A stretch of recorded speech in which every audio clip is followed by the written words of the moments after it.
This is Radio Taiwan International.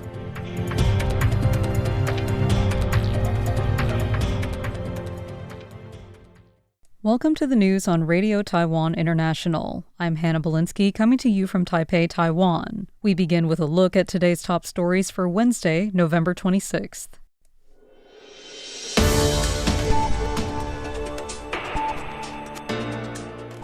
U.S. officials praise Taiwan's defense plans outlined in Washington Post. U.S. lawmakers propose bill advocating for Taiwan's inclusion in Interpol. And Taiwan sends 68 emergency vehicles to Ukraine, boosting total to 208. But first, today's top story.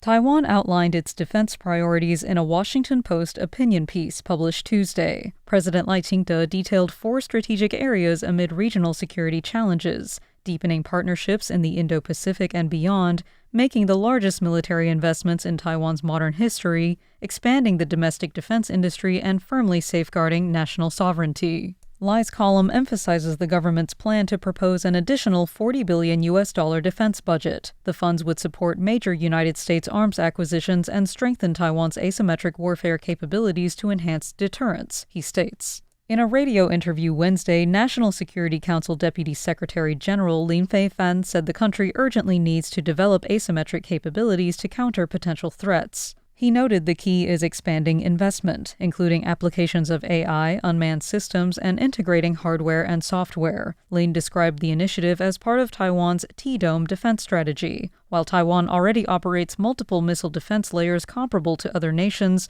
the core of T-Dome is integrating those systems to efficiently allocate resources, he explained.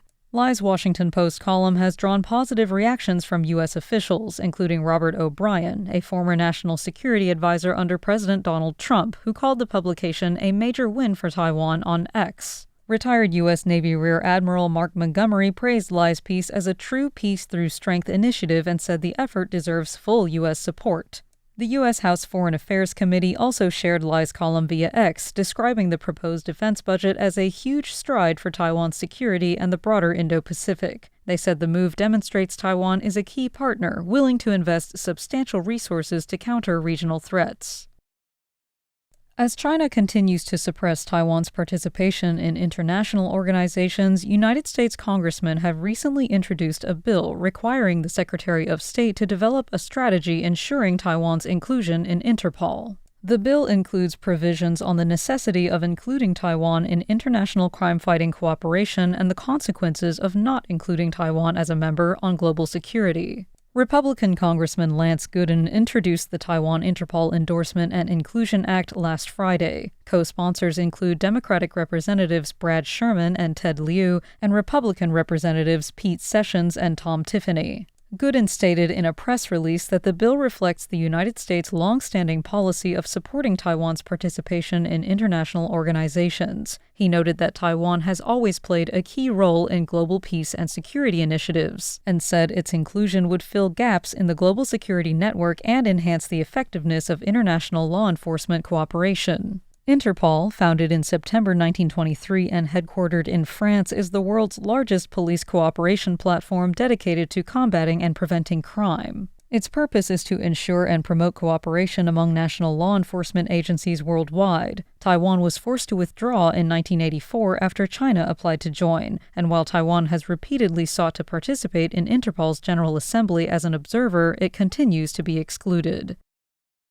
Taiwan is delivering a 4th batch of emergency vehicles to Ukraine for a total of 208 ambulances, fire trucks, 4-wheel drive service vehicles, rehabilitation buses, and flatbed trailers donated by Taiwan. Taiwan sent its first batch of 48 vehicles in June 2023 and the second batch of 38 and third batch of 54 in October 2023. The 4th batch is the largest, with 68 vehicles, including 56 ambulances and 12 fire trucks. The Reverend Lin Weilian, Taiwan Association of Community Advancement Secretary General, said his association has been entrusted with assisting in international relief missions since Russia's invasion of Ukraine in 2022. Lin revealed that the most challenging issue for the fourth shipment has been transportation costs. As private donations have decreased in recent years, the fourth shipment almost couldn't be sent due to insufficient funds, and it was only through the mediation of DPP legislator Huang Xiufeng and the assistance of the Foreign Ministry that the shipment was completed, he explained. Lin stated that a memorandum of understanding was signed with Lviv, Ukraine that detailed Taiwan would cover transportation from Taiwan to Lviv, while the Lviv city government would handle transportation within Ukraine. Lviv Mayor Andriy Sadovy traveled to Taiwan to meet with personnel regarding the matter, allowing them to facilitate the cooperation, Lin noted. Legislator Huang said she mainly assisted TACA in negotiations with the Foreign Ministry, National Fire Agency, and local fire departments, providing administrative assistance to make the donation process smoother. Taiwan announced a comprehensive national security plan aimed at safeguarding the island's democracy and enhancing its defense capabilities amid growing pressure from Beijing on Tuesday. President Lai Ching-te convened a high-level meeting at the presidential office and explained the National Security Action Plan for Safeguarding Democratic Taiwan, designed to address what Lai described as unprecedented threats to Taiwan's sovereignty and freedoms. Lai was joined by the vice president, the premier, and senior officials, including National Security Council Secretary General Joseph Wu and Defense Minister Wellington Koo at the briefing. Lai underscored how the plan seeks to firmly defend national sovereignty and build a democratic defense mechanism. He said it calls for the establishment of permanent task forces to counter Beijing's influence, employing international and domestic communications, historical narratives, and legal measures to demonstrate Taiwan's resolve. The government will monitor and respond to potential Chinese interference during major policy initiatives and elections, ensuring the flow of accurate information to strengthen national identity and internal unity, said Lai. Authorities will continue implementing strategies to counter political infiltration and accelerate relevant legislation to reinforce national security.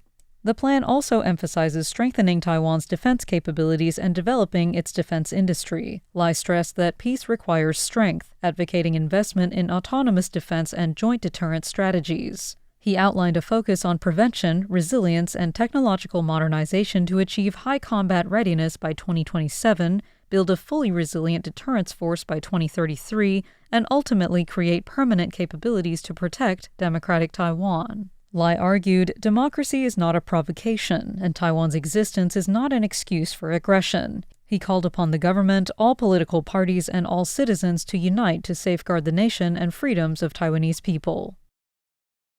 The Central News Agency reported Tuesday that Taiwan's national security agencies have been following a post containing fabricated information accusing Japanese Prime Minister Sanae Takaichi of accepting bribes to push pro-Taiwan policy. Preliminary assessments from Taiwanese authorities indicate the operation most likely originated from the PLA's Information Support Force. The post, published under the title Leaked Emails Related to Japanese Prime Minister Sanae Takaichi by a user named Samurai, began circulating on a dark web forum this past Sunday. It alleges that Taiwan's former representative to Japan, Frank Xie, gave Takaichi millions of dollars worth of pearls, gold, and other valuables. The post included a forged document suggesting that when Takaichi was a Diet member, she had emailed her staff instructing them to safeguard expensive jewelry given to her by Xie. Investigators noted that the post follows familiar patterns seen in previous disinformation operations, including those targeting Taiwanese officials, and shows a high level of coordinated action between Chinese cyber forces and state media. They believe the post was made with the intent to manipulate the narrative surrounding Taiwan and Japan and to divert attention from Beijing's current predicament handling Japan-related issues. The Taiwan Fact Check Center has clarified that the claim originated from a fake document on an anonymous forum. In addition, analysis by Japanese language experts revealed that the wording in the attached document does not conform to the conventions of official Japanese documents and exhibits clear Chinese-style Japanese characteristics. Finally, Japan's mainstream media have not reported on the matter, further undermining its credibility. Taiwan took home 1 gold, 6 silver, and 6 bronze medals at the Tokyo 2025 Deaflympics. The Games concluded this Tuesday with a closing ceremony on Wednesday. Taiwan's women's bowling team was able to secure Taiwan's only gold medal at this competition with their win in the finals against South Korea. Taiwan also medaled in table tennis and badminton. Thanks for joining me for the news. I'm Hannah Belinsky. Stay tuned for another 50 minutes of English language features brought to you by Radio Taiwan International.